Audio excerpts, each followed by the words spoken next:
Today is important to recognize as the second annual Abolition Commemoration Day here at Bronx Borough Hall, because the Association of African Life, Study and History really started this process to recognize the abolition of slavery right here in New York State, July 4th, 1827, and recognizing that if one of us isn't free, then all of us aren't free.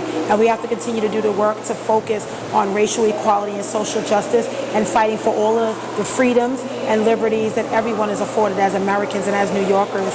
And as the new Bronx Borough President, as the first African American and the first female, it's important for me because I stand on my ancestors' shoulders. They paved the way for me to be here. They were slaves, not allowed to read and write and vote, and now I have the opportunity to lead the great borough of the Bronx.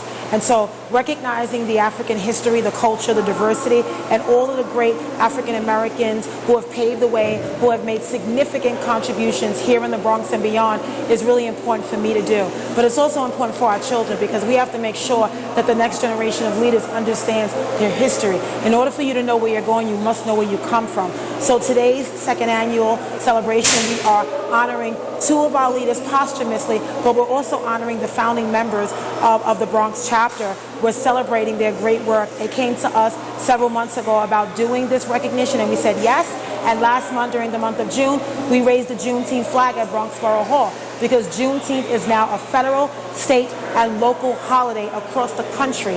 And we want to make sure that we recognize that, in Galveston, Texas, 2 years after the Emancipation Proclamation was signed, there were enslaved Africans in Texas that were still not free. So we know we have a lot of work to do. We know we've made great progress. We have a lot of great African Americans that are leading in politics and public sectors, as educators, as first responders, and essential workers, and frontline staff. But we know we must continue to fight against the injustices, the discrimination, mass incarceration, school-to-prison pipeline, everything that has been in the way to keep African Americans behind. We must fight against those. We must defy the status quo. We must continue to defy the odds and fight for all African people each and every day.